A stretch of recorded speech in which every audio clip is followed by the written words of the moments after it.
اعوذ باللہ من الشیطان الرجیم، بسم اللہ الرحمن الرحیم۔ اللہم صلی علی سیدنا و مولانا محمد وعلی آلہ وصحبہ وبارک وسلم۔ حاضرین محترم، ہمارے معاشرے میں جس قدر مسائل زیادہ ہے، شیطانی حملے زیادہ ہیں، اور ادھر سے ادھر سے دائیں سے بائیں سے ہر طرف سے شیطان وسوسہ اندازی کرتا ہے، دور فتن ہے اور ایمان پر حملے ہیں۔ ان شیطانی حملوں سے بچنے کے لیے مختلف طریقے ہیں۔ اسلام نے مختلف ایونٹس رکھے ہیں جس میں ہم اپنی اصلاح کر سکتے ہیں، اپنے ایمان کو ریفریش کر سکتے ہیں، اپنے اس سوئے ہوئے ضمیر کو جگا سکتے ہیں۔ اس میں سب سے ایک بڑا اہم مہینہ وہ آپ جانتے ہیں رمضان شریف کا ہوتا ہے، جس میں ہمیں ایک پورا موقع فراہم کیا جاتا ہے شیطان کو باندھ کے کہ ہم اپنے ایمان کو تازہ کریں، اپنے اللہ کے ساتھ، اپنے مولا کے ساتھ ٹوٹے ہوئے تعلق کو مضبوط کریں۔ تو جوں یہ زمانہ آگے چلتا جا رہا ہے، یہ حملے مزید زیادہ ہوتے جا رہے ہیں۔ طرح طرح کے وسوسے ہیں، طرح طرح کے مسائل ہیں، طرح طرح کے حملے ہیں۔ تو اس میں ہمیں زیادہ مواقع کی ضرورت ہے کہ ہم لوگوں کو اکٹھا کریں اور ان کے ایمان کی حفاظت کا سامان کریں۔ اس میں سے ایک ہے شعبان المعظم کی نصف رات، جسے ہم شب برات کے نام سے جانتے ہیں۔ حاضرین محترم، بہت افسوس کے ساتھ مجھے یہ بات کہنی پڑتی ہے کہ مسلمانوں کے ہر ایونٹ کو مسلمانوں نے ہی متنازع بنا رکھا ہے۔ آج میں جس حوالے سے بات کرنا چاہ رہا ہوں، آپ ذرا غور کیجئے کہ یہ کس قدر بھونڈا اعتراض کیا جاتا ہے۔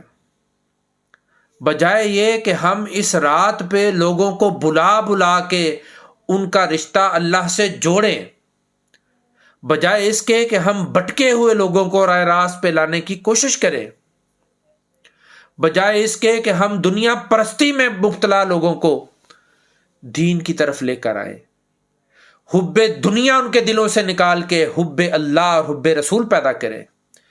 چاہیے تو یہ تھا کہ ہم ان کا تعلق جو قرآن و حدیث سے ٹوٹ چکا ہے، اس تعلق کو بحال کرنے کی فکر کرتے اور لوگوں کو مختلف خیر کی محفلوں میں بلاتے، تاکہ انہیں زیادہ سے زیادہ سامان ملتا، زیادہ سے زیادہ دلائل ملتے، زیادہ سے زیادہ ان کو آخرت کی فکر کرنے کا ایک دائیا ملتا۔ لیکن افسوس کہ لوگوں نے ہر چیز کو متنازع بنا دیا۔ اب دیکھیے، بڑا اعتراض ہوتا ہے جی کہ دیکھیں جی شب برات یہ کس زبان کا لفظ ہے؟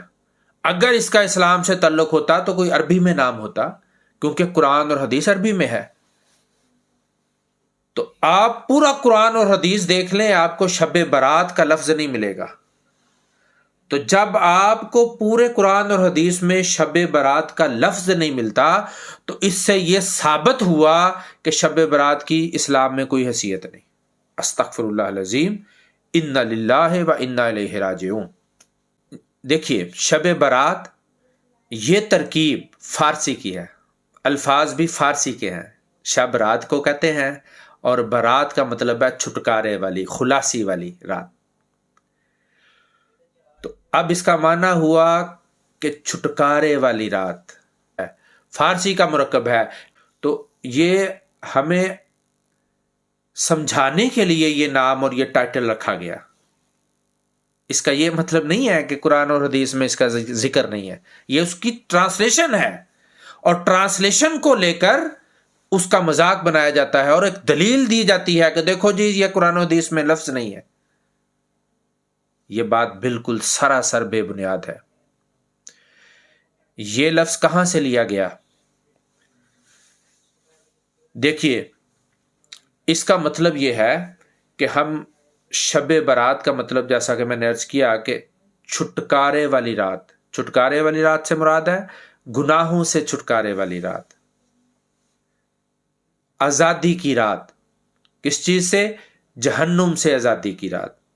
اگر ہم اس کے لیے ایفرٹ کریں، اگر ہم اس نیت سے آئیں اور شب برات کو اس نیت سے ہم اگر اللہ کے حضور پیش ہوں تو یہ جہنم سے آزادی کی رات ہے، گناہوں سے چھٹکارے کی رات ہے، گناہوں کی معافی کی رات ہے۔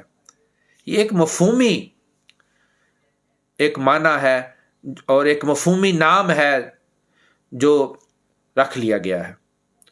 اور یہ دیکھیے سنن ابن ماجہ کی حدیث ہے، حدیث کا نمبر ہے 1390، اور سلفی محدث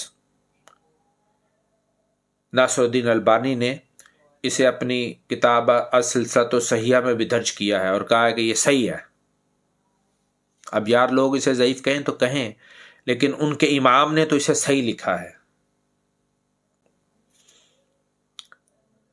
کہ آپ صلی اللہ علیہ وسلم نے فرمایا کہ نصف شعبان کی رات اللہ تبارک تعالی اپنی مخلوق کی طرف جھانکتا ہے اور اپنی تمام مخلوق کو معاف کر دیتا ہے سوائے مشرک کے اور کینہ رکھنے والے کے۔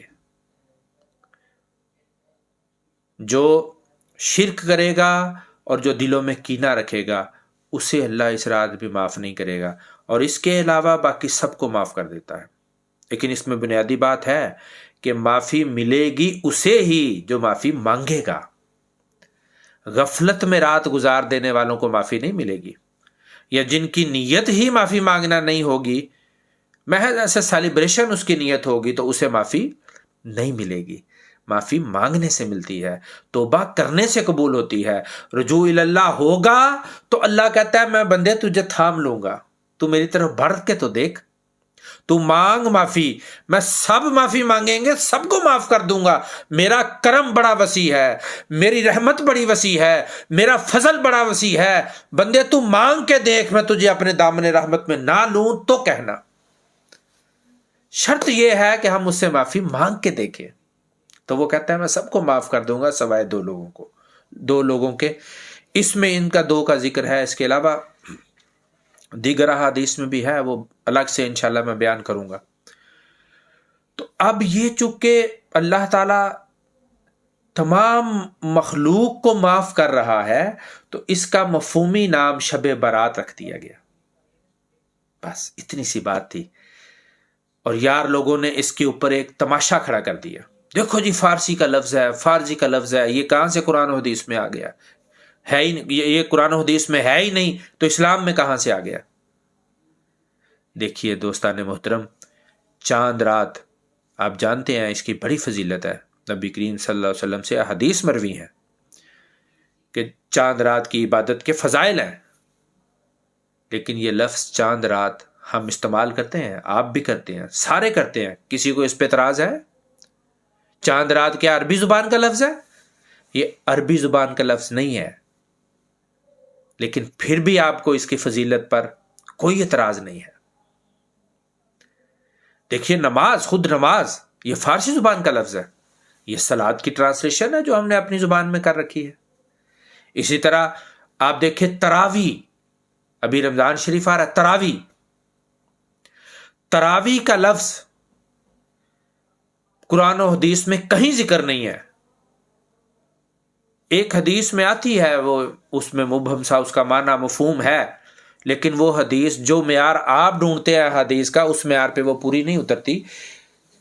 اس لیے میں یہ کہہ رہا ہوں کہ اس کا قرآن اور حدیث میں ذکر ہی نہیں ہے تراویح کا۔ لیکن اب ہر کوئی کہتا ہے جی میں تراویح پڑھتا ہوں، ہم تراویح پڑھنے جا رہے ہیں، صلاۃ التراویح ہو رہی ہے، تراویح کی نماز پڑھتے ہیں، تو یہ کہاں سے آپ نے لفظ لے لیا؟ اس کا تو ذکر ہی نہیں ہے نہ قرآن میں نہ حدیث میں، تو یہ اس کا مطلب ہے اس تراویح کا کہ لفظ کا ذکر نہیں ہے قرآن اور حدیث میں، تو پھر تراویح کی قرآن اور حدیث میں کوئی حیثیت ہی نہیں ہے۔ حدیث پاک میں تو قیام رمضان سے اسے معصوم کیا گیا ہے، قیام رمضان کہا گیا ہے، قیام رمضان کو ہم نے ترجمہ کر کے اپنی زبان میں تراوی رکھ لیا تو آپ کو اعتراض نہ ہوا. صلات کو ہم نے اپنی زبان میں نماز کہہ دیا، آپ کو اعتراض نہ ہوا. اور اس لیلۃ نصف من شعبان، یعنی شعبان کی نصف آدھی رات جو 14ویں کی رات بنتی ہے، اس کو ہم نے شب برات کہہ دیا تو آپ کو اعتراض ہو گیا. حدیث میں اس کے لفظ، اس کے لیے یہ لیلۃ نصف من شعبان، حدیثوں میں تو یہ لفظ آیا، ہم نے ترجمہ کر کے اس کا نام شب برات رکھ لیا. اچھا بھائی، آپ کو اس نام پہ اعتراض ہے، چھوڑ دے، لیکن لوگوں کو اس مبارک رات سے فیض یاب ہونے سے نہ روکے. اللہ پاک سے دعا ہے کہ وہ ہمیں ان وسوسوں سے، ان فتنوں سے محفوظ رکھے اور اپنے حضور زیادہ سے زیادہ حاضریاں دینے والا بنائے اور اپنے احوال کو بدلنے والا بنائے. اللہ اپنی طرف رجوع کرنے والا بنائے، اور جتنے توبہ کے، استغفار کے موقع ہیں، اللہ پاک ان سب سے ہمیں فائدہ لینے کی توفیق دے، اور ہم کبھی بھی ایسے موقعوں سے محروم نہ ہوں. وما علینا الا البلاغ المبین.